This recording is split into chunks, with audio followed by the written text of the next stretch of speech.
সকালবেলা আরামে ঘুমিয়ে আছি, এমন সময় আম্মুর আগমন। এসেই কান ঝালাপালা করে দিল চিৎকার করে। বাবু আর কত ঘুমাবি? অনেক বেলা হয়েছে।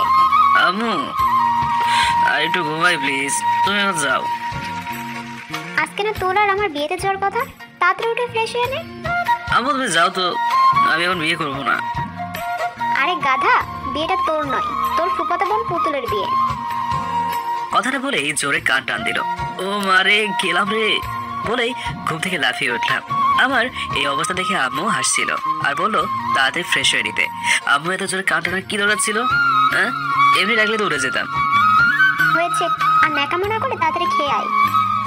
কথাটা বলেই আম্মু চলে গেল, আমিও চলে গেলাম ফ্রেশ হতে। ও, আপনাদের তো আমার পরিচয় দেওয়া হয়নি। আমি রাজ, নাম তো শোনাই হোগা। বাবা মায়ের আদরের একমাত্র বাদর ছেলে, ইন্টার দ্বিতীয় বর্ষের ছাত্র আমি। আপু নাম করা ব্যবসায়ী আর আমার আম্মু গৃহিণী। আব্বুকে আমি অনেক ভয় পাই, এটাই আমার একমাত্র দুর্বলতা। আপনারা আবার কাউকে বলিয়েন না। পরিচয় দিতে দিতে ফ্রেশ হওয়া শেষ, আমি রেডি হয়ে নিচে গিয়ে নাস্তা করে নিলাম। একটু পরেই পুপিদের বাসার উদ্দেশ্যে রওনা দেব। বেশ কিছুক্ষণ পর আম্মু, মামু তাড়াতাড়ি এসো, দেরি হয়ে যাচ্ছে। আসছি বাবা, একটু দাঁড়া। এরপরে গাড়ি নিয়ে আমি আর আম্মু বেরিয়ে পড়লাম। আব্বুর অফিসের কাজ হচ্ছে, তাই আব্বু রাতে যাবে পুপিদের বাসায়। এদিকে গাড়ি ড্রাইভ করছি আমি, আর আম্মুকে এটা ওটা বলে রাগাচ্ছি। আজকে মনটা সত্যি অনেক খুশি, কেননা পুপির জল্লাদ পেতে মেয়েটার বিয়ে হয়ে যাবে।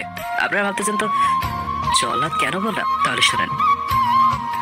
ফুপির মেয়ে মানে পুতুল আপু আমার থেকে 2 বছরের বড়, অনার্স দ্বিতীয় বর্ষের ছাত্রী। দেখতে হেভি কিউট, মানে কিউটের বদনা, ওই না কিউটের ডিব্বা। আমি সেই 2 বছর আগে থেকে আবুকে ভালোবাসি, কিন্তু থাপ্পড় খাওয়ার ভয়ে বলতে পারিনি। আবুকে আজ পর্যন্ত যারাই প্রপোজ করেছে তারাই আপুর কেরানি খেয়েছে। আমি একবার গান করতেছিলাম। তোরে পুতুলের মতো করে সাজিয়ে হৃদয়ের কোঠরে রাখবো, আর হৃদয়ের চোখ মেলে তাকিয়ে সারাটি জীবন ভরে দেখবো। আমি নেই নেই নেই রে, আমি নেই নেই নেই রে, যেন তোরই মাঝে হারিয়ে গেছি। কিন্তু পুতুল আপু যে আমার পাশেই বসেছিল, আমি খেয়ালই করিনি। কি আর করার, টাস টাস করে দুটো থাপ্পড় দিল। এরপর থেকেই আপুকে দেখলে আমার ভয় করে। যাই হোক, এখন গল্পে আসা যাক। আমি আর আম্মু চলে এলাম ফুপির বাড়িতে। ফুপির 2 মেয়ে আমার সাথেই কলেজে পড়ে, 2 নম্বরটা, তাই না ফারিয়া 1 নম্বরে পচা। ফুপিদের বাসায় এসে আমি রুমে চলে গেলাম ফ্রেশ হতে। তারপরে দিলাম এক ঘুম, উঠলাম সন্ধ্যায়। মুখ ধুয়ে নিচে নামছি, এমন সময় দেখতে পেলাম আমার ক্লাসমেট মানে ফারিয়ার বান্ধবীরা আর পুতুলাপুর বান্ধবীরা হেসে হেসে আড্ডা দিচ্ছে। সাথে পুতুলাপু ও ফারিয়াও আছে। আমাকে এখানে দেখে পুতুলাপু ও ফারিয়ার বান্ধবীরা সবাই অবাক, কারণ এর আগে ওরা কেউ জানতো না যে পুতুলাপু আর ফারিয়া আমার ফুফাতো বোন। আমিও হালকা নাস্তা করে তাদের সাথে আড্ডায় যোগ দিলাম। সবার সাথে অনেক মজা করলাম আর ভালো ফ্ল্যাটও করলাম। এমন সময় আব্বু আসলো আর আমাকে জিজ্ঞেস করলো, রাজ কি করতেছো? এই তো তোমার হবু বৌমাদের সাথে গল্প করতেছি। সবাই আমার দিকে হা করে চেয়ে রইল। আব্বু আমার কান টানা নিয়ে ভিতরে চলে গেল। পুতুল আপু দেখছি রাগে গজগজ করছে, রীতিমতো ভয় পেয়ে গেলাম। আব্বুর এক বান্ধবী হঠাৎ বলল, রাজ তুমি খুব কিউট, তোমাকে আমার খুব পছন্দ হয়েছে। আই লাভ ইউ জান। আই লাভ ইউ টু জান বললাম। এটা বলতে দেখলাম পুতুল আপু রেগে একদম ফায়ার। আর আমার ক্লাসের একটা মেয়ে বলল, রাজ, তুমি আর কতজনকে আই লাভ ইউ একটু বলবা? যারা আমাকে আই লাভ ইউ বলবে তাদেরকেই বলবো। সবাই হেসে দিল, কারণ আমি এর আগে অনেক মেয়েকে আই লাভ ইউ টু বলেছি। পুতুল আপু রেগে ওখান থেকে চলে গেলেন। একটু পরেই মেহেদি অনুষ্ঠান শুরু হলো। আমাকে আর পাইকে বিয়ে বাড়ি অনেক সুন্দর সুন্দর হয়ে আসছে। সবার সাথে মিউজিকের তালে তালে নাচতে লাগলাম। আমাকে এভাবে নাচতে দেখে পুতুল আপু আরো রেগে গেলেন। অনেক রাত করে ঘুমিয়েছিলাম, তাই পরের দিন একটু দেরিতেই ঘুম থেকে উঠলাম। অনেক মেহমান আসছে, একটু পরেই বিয়ের অনুষ্ঠান শুরু হবে, তাই আমিও রেডি হয়ে নিচে চলে গেলাম। নিচে নামতে পুতুল আপুকে দেখে টাসকে খেয়ে গেলাম। হা করে পুতুল আপুর দিকে চেয়ে আছি। পুতুল আপুকে সত্যি পুতুলের মতো লাগছে আজকে, কনে সাজে পুরোই পরিদের মতো লাগছে আপুকে। আমি আবার আপুর উপর ক্রাশ খেলাম। আবার এভাবে হা করে চেয়ে থাকা দেখে আপু আমার দিকে ভ্রু কুঁচকে তাকালেন। আমি ভয় পেয়ে চোখ অন্যদিকে করে ফেললাম। এরপর আপুর বান্ধবীদের সাথে মজা করতে লাগলাম। তারা আমার মোবাইল নাম্বার আর এফবি আইডি নিল। এভাবে অনেকক্ষণ হয়ে গেল, কিন্তু বর আসার কোনো নামই নেই। এই নিয়ে চারদিকে হইচই পড়ে গেল। অবশেষে খবর এলো বর নাকি তার জিএফ এর সাথে পালিয়েছে। এটা শুনে আমি একটু খুশি হলাম আর মনে মনে বলতে লাগলাম, এরকম কটকটির সাথে এমনটাই হওয়া উচিত। মেয়ের বর আসবে না শুনে ফুপি অজ্ঞান হয়ে গেল। আব্বু আম্মু সহ কয়েকজন ফুপিকে রুমে নিয়ে গিয়ে শুয়ে দিল। আব্বু আম্মু কি যেন বিড়বিড় করছে। একটু পরেই ফুপির জ্ঞান এলো। আব্বু ফুপির সাথে জরুরি কথা বলবেন বলে আমাদের সবাইকে বাইরে যেতে বললেন। আমরা সবাই বাইরে চলে গেলাম। একটু পরেই আম্মু এসে আমাকে আর পুতুল আপুকে ভিতরে যেতে বললো। আমার কেমন জানি সন্দেহ হলো, এত মানুষ থাকতে আমাকে আর আপুকে কেন ভিতরে ডাকলো। এই ভাবতে ভাবতেই ভিতরে গেলাম। ভিতরে যেতে আব্বু বললো, রাজ, আমি, তোর আম্মু আর তোর ফুফি আমরা ঠিক করেছি পুতুলের বিয়ে তোর সাথে হবে। আব্বু এসব কি বলছো তুমি? আমি আপুকে বিয়ে করতে পারবো না, উনি আমার সিনিয়র। একটু ভাব নিয়ে বললাম, মনে মনে তো আমি নাগিন ডান্স করতেছি। তুই বিয়ে করবি না মানে? তোর বাপে করবে। ঠিক আছে আম্মু, আব্বুকে বিয়ে করাই দাও। রাজ, তোকে পুতুলকেই বিয়ে করতে হবে। বাবা, আমার মেয়েটাকে বিয়ে করো প্লিজ, নাহলে ওর জীবনটা শেষ হয়ে যাবে। ফুপি, তোমার মেয়েকে বিয়ে করলে যে আমার জীবনটা শেষ হয়ে যাবে। তোমার এই জল্লাদ পেতনির মতো মেয়েকে বিয়ে করলে আমার জীবনটা যে তেনা তেনা হয়ে যাবে। কি বললি তুই? রাজ, অনেক কথা হয়েছে, যা এবার বিয়ে করার জন্য প্রস্তুত হয়ে নে। আম্মু, তোমার এই দুধের শিশুকে বিয়ে দিলে দিয়ে কেন পর করে দিচ্ছ? হ্যাঁ, ওই মেয়ে যে আমাকে খুন করবে। ওরে দুধের শিশুরে, কয়জনের সাথে ফ্ল্যাট করছস তুই? রাজ, তুই বিয়ে না করলে আমার মরা মুখ দেখবি। আম্মু এসব তুমি কি বলছো? আচ্ছা ঠিক আছে, আমি বিয়ে করবো, কিন্তু আপু কি এই বিয়েতে রাজি? পুতুল রাজি। আচ্ছা ঠিক আছে। রাজ, আমি তোর কাছে সারা জীবন ঋণী হয়ে থাকবো। হয়েছে, আর বাংলা সিনেমা ডায়লগ মারিও না। এমনিতে আমার ফুলের মতো জীবনটা বিসর্জন দিতে হচ্ছে তোমাদের জন্য। অবশেষে আমার আর পুতুল আপুর বিয়েটা হয়ে গেল, আর আমরা পুতুল আপুকে আমাদের বাসায় নিয়ে আসলাম।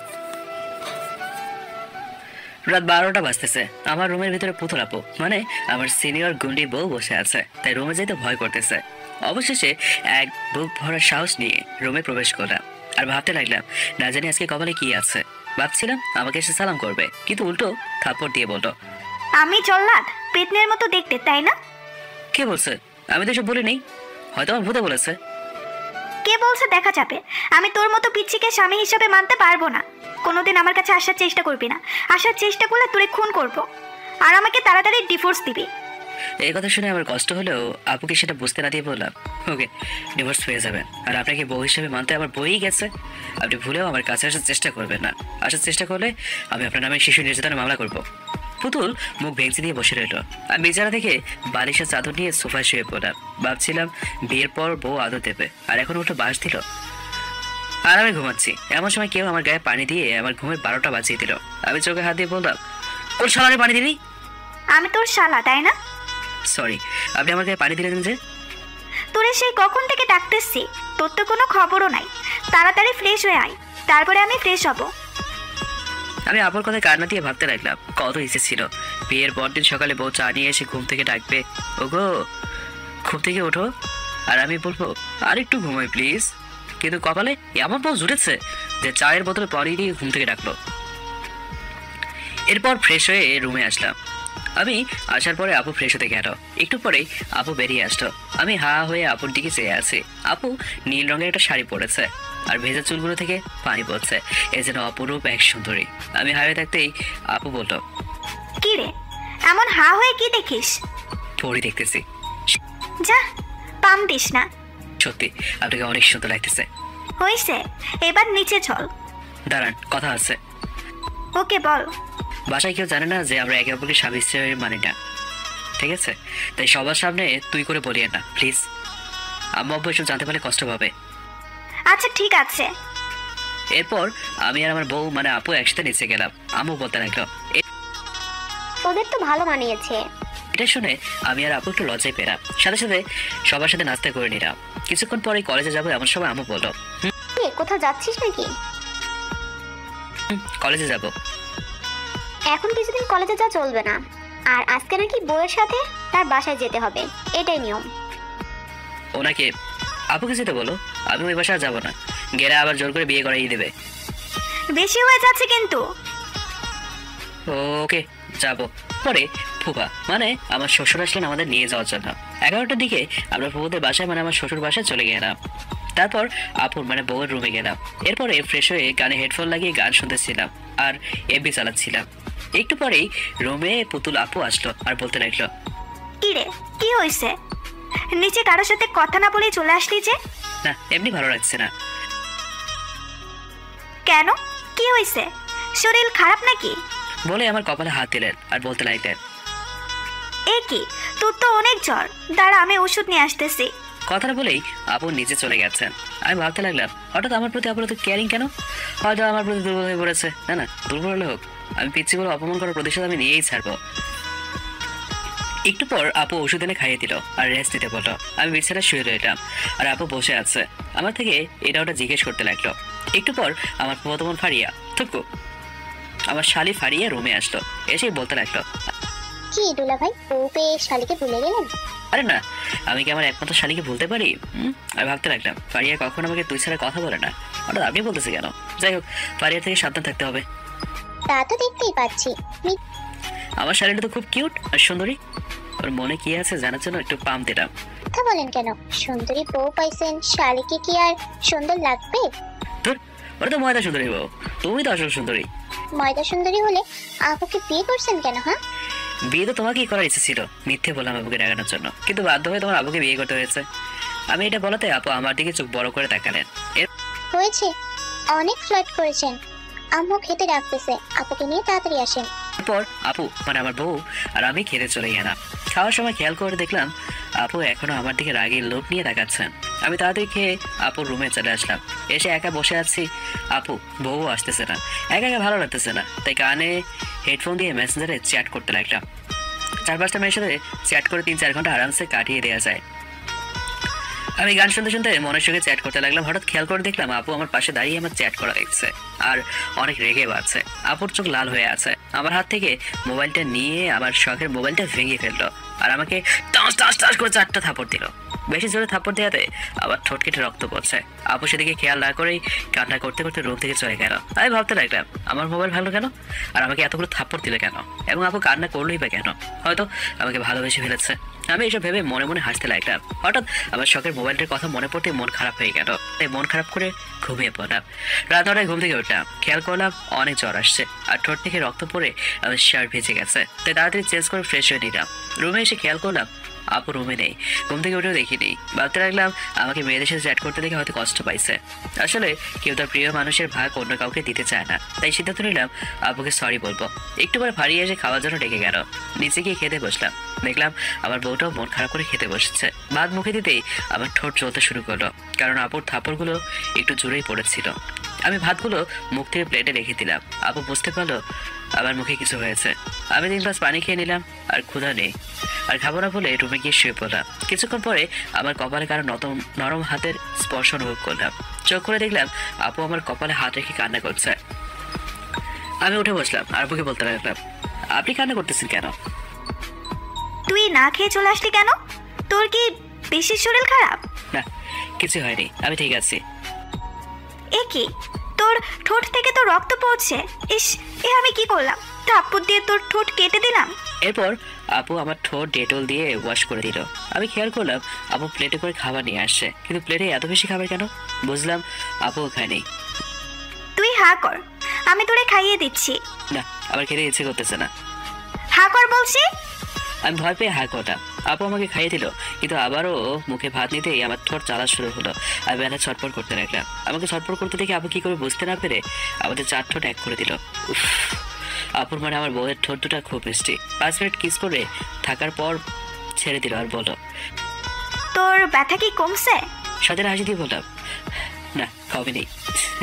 আরেকটা দাও, তাহলে কমবে।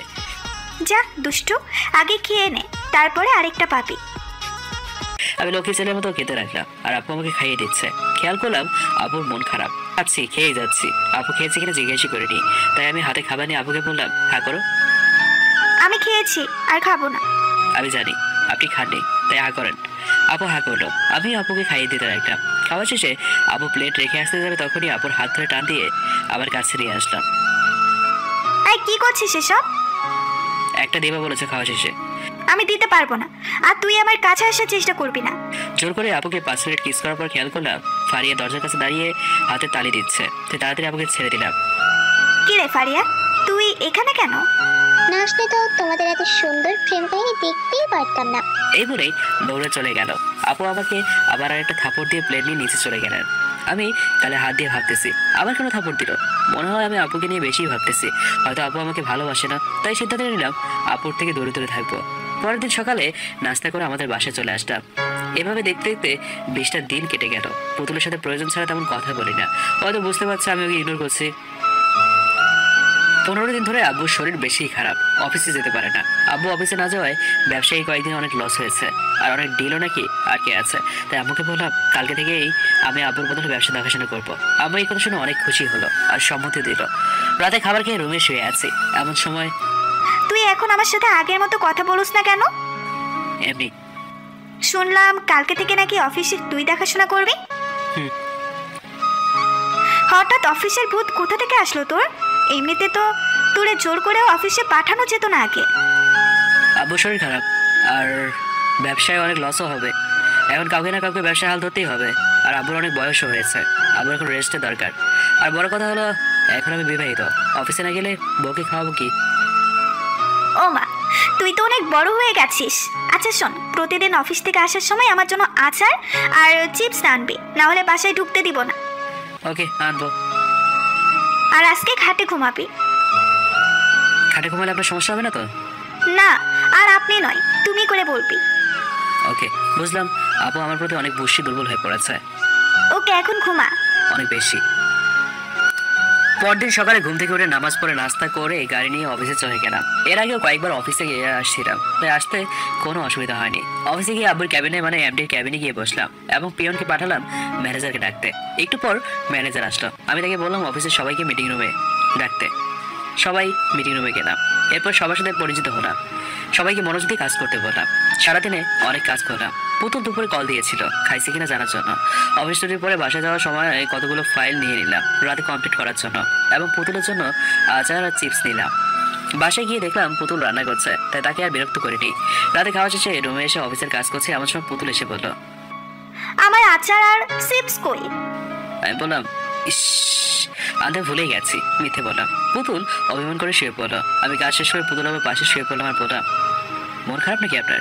কোনো কথাই বলছেন না। তারপরে আচার চিপসগুলো আপুকে দিতে আমাকে জড়িয়ে ধরলো আর বললো অনেক খুশি হয়েছি আমি। এভাবে অনেক দিন চলে গেল। একদিন রাতে সবাই খেতে বসছি, তখন আব্বু বললো বাবা, আমার আর তোর আম্মুর বয়স হয়েছে, সারাদিন বাসায় একা একা বসে থাকি। আমাদেরও তো ইচ্ছে করে নাতি নাতির মুখ দেখতে, তাদের আদর করতে, তাদের সাথে খেলা করতে। তোরা এবার একটা বাচ্চা নে। আমি এসব শুনে কাশি দিতে লাগলাম আর ভাবতে লাগলাম তোমার বৌমা আমাকে স্বামী হিসেবে মানে না, আর তোমরা নাতি নাতির কথা চিন্তা করতেছো। মনে মনে বললাম আব্বু দিল্লি এখনো বহুদূর। আমি চুপচুপ খেয়ে রুমে গিয়ে শুয়ে পড়লাম। পরের দিন অফিস থেকে এসে দেখলাম আমার শালি মানে ফারিয়ে এসছে, আমাকে দেখেই খোঁজা মারা শুরু করছে। কি দুলা ভাই, কি খবর? বউ নিয়ে তো অনেক সুখে আছেন, আমাদের কথা তো ভুলেই গেছেন। আরে না শালিকা, ব্যস্ত থাকি তাই খবর নেওয়া হয় না। সারাদিনই কি আপুর সাথে রোম্যান্স করতে ব্যস্ত থাকেন? আল্লাহ, এবার বলে কি? ফারিহা, তুই কিন্তু বেশি পেকে গেছিস। ফারিয়াকে এবার বিয়ে দেওয়া দরকার। ফারিয়া আমাকে মুখের ভেঙচি কাটলো, তারপর ফ্রেশ হয়ে ফারিয়ার সাথে গল্প করতে লাগলাম। হঠাৎ দুলা ভাই, আপনি তো বউকে অনেক ভয় পান, বউয়ের কথা ছাড়া চলেনি না? আবার বউকে আমি মোটেও ভয় পাই না। তাই নাকি? তাহলে আপুকে রাগিয়ে দেখান। মাথায় একটা শয়তানি বুদ্ধি এলো, তাই আমি ফারিয়ার কথা রাজি হয়ে গেলাম আর পুতুলকে রাগানোর জন্য গেলাম। ফারিয়া আমার পেছনে পেছনে আসলো, গিয়ে দেখলাম বউ আমার রান্না করতেছে। ইস, কত শখ ছিল বউ রান্না করলে তখন বউকে পেছন থেকে জড়িয়ে ধরে দাঁড়িয়ে থাকবো আর আদর করবো। কিন্তু আমার রাগে বউ আমাকে তার কাছে যেতেও নিষেধ করেছে। আমাকে রান্না করে দেখে বললো তুই এখানে কেন? কিছু বলবি নাকি? একটা কথা বলার ছিল। বল। না মানে এত মানে মানে না করে কি বলবি তাড়াতাড়ি বল।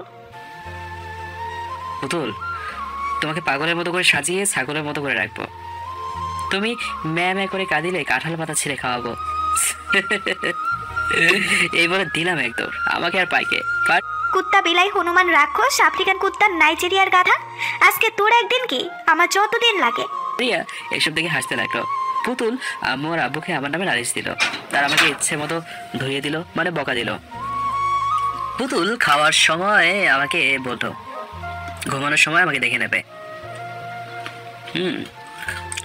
এই কথা শুনে অনেক ভয় পেয়ে গেলাম। রাতে রুমে শুয়ে আছি, এমন সময় পুতুল এলো। আমি ভয়ে একটু কাঁপতে লাগলাম।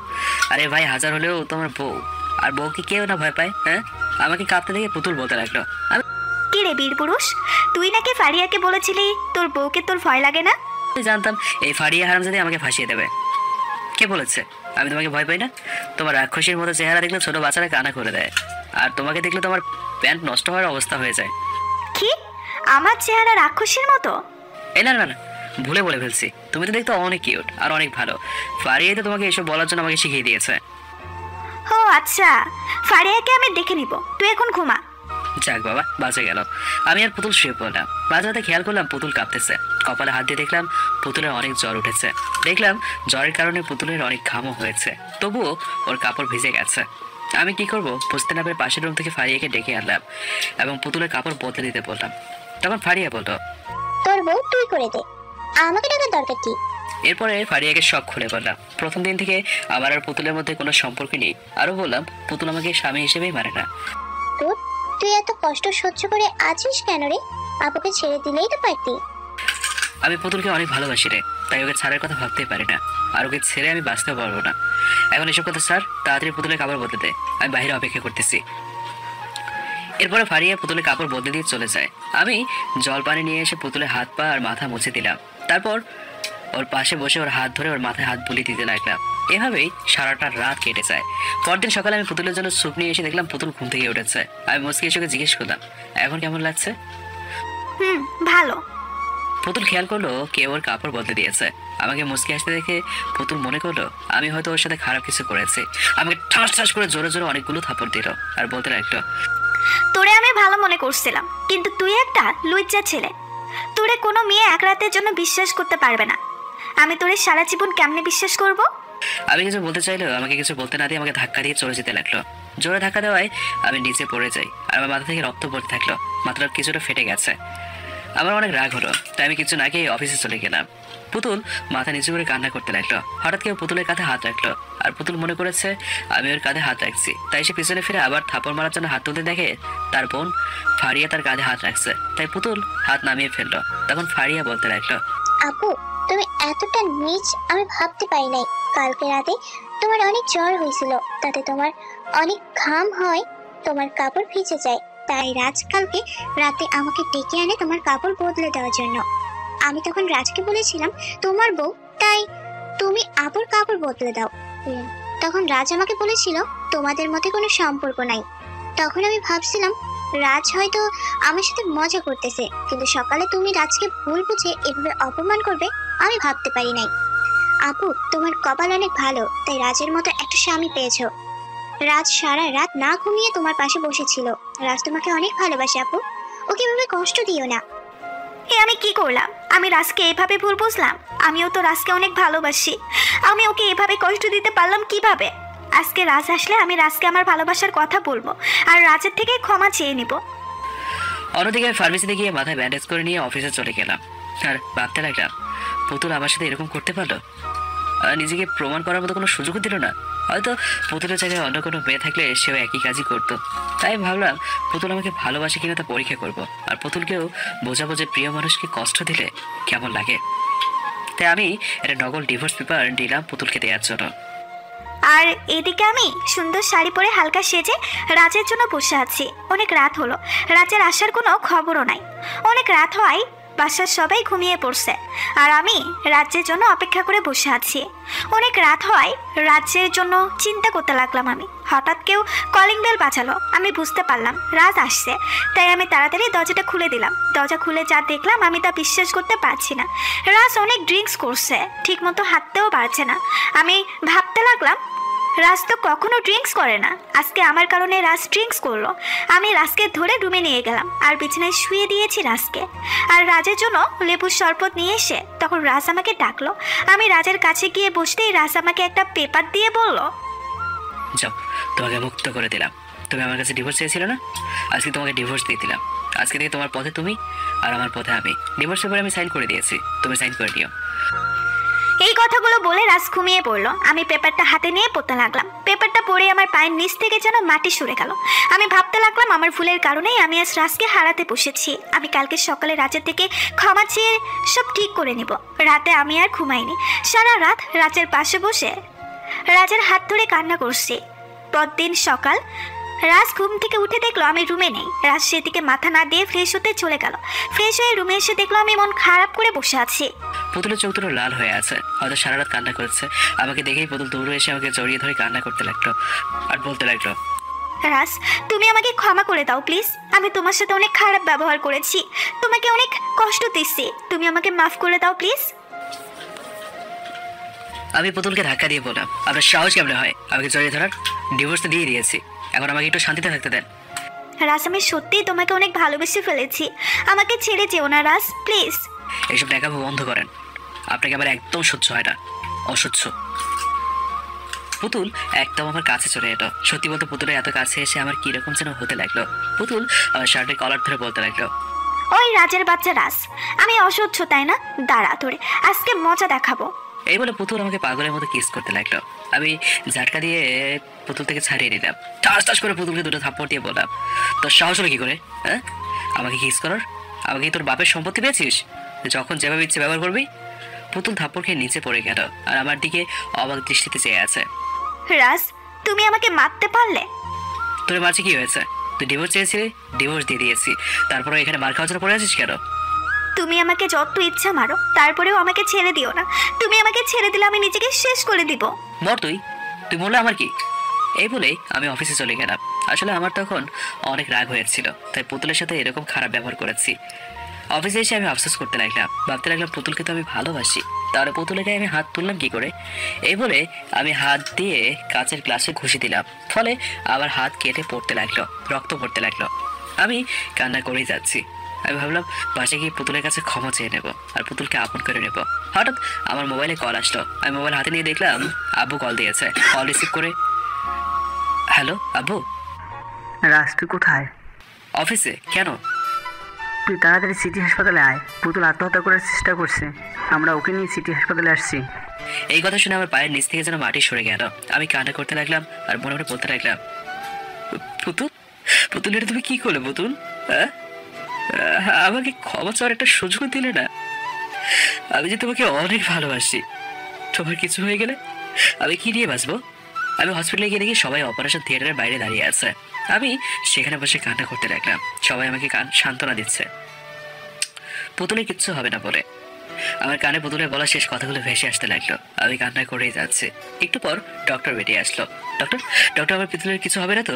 ডক্টর আপনি শান্ত হন, উনি এখন সুস্থ আছেন, একটু পরে গান ফিরবে। ডক্টর কথা শুনে আমি যেন প্রাণ ফিরে পেলাম। ডক্টর খেয়াল করলো আমার হাত কাটা, অনেক রক্ত পড়ছে। এ কি, আপনার হাত দিয়ে তো রক্ত পড়ছে, আসুন ব্যান্ডেজ করে দেবো। না, পরে করবো। আসলে বাসার সবাই আমাকে অনেক জোর করছে ব্যান্ডেজ করার জন্য, কিন্তু আমি করিনি। ডক্টর এক প্রকার জোর করে আমার হাতে ব্যান্ডেজ করে দিল।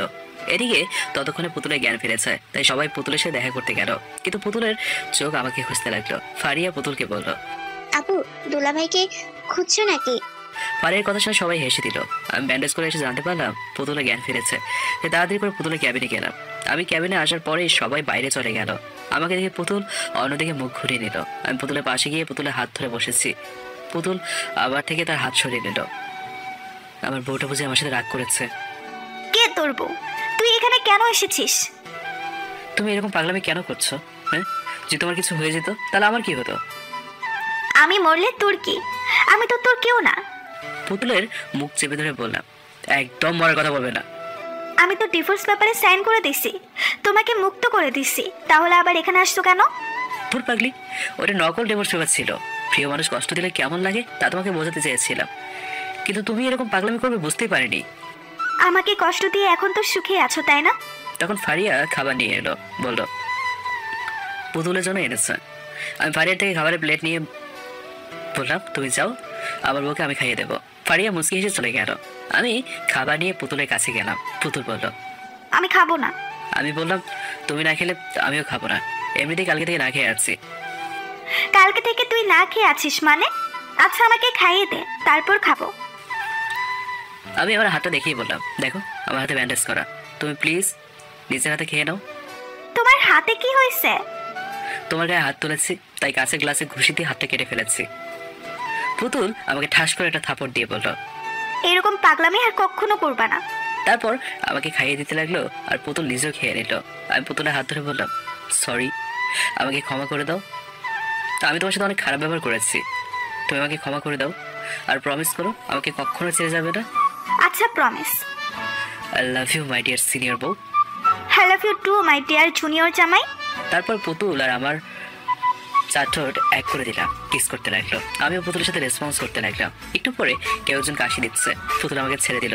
খেয়াল করে দেখলাম ফারিয়া কাশি দিয়ে বলছে, সব রোমান্স কি হাসপাতালে করবা নাকি বাসার জন্য কিছু রাখবা?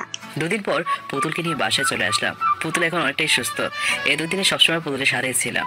রাতে খাবার খেয়ে রুমে যেতেই পুতুল দরজা বন্ধ করে আমাকে ধাক্কা দিয়ে বিছানায় ফেলে দিল আর পাগলের মতো আমাকে কিস করতে লাগলো। অনেকক্ষণ কিস করার পর বললো, ওই শোনো না, বলো। এইবার আম্মু আর আব্বুর জন্য একটা নাতি অথবা নাতনি আনা দরকার। বুঝলাম না। আমার একটা বেবি লাগবে। ওকে, অনলাইনে অর্ডার করে বেবি কিনে নাও। ওই আমি আম্মু হতে চাই। ও, তাহলে তো অনেক কষ্টই করতে হবে। আমি রাজি। তাহলে চলো বিছানা নেমে পড়ি।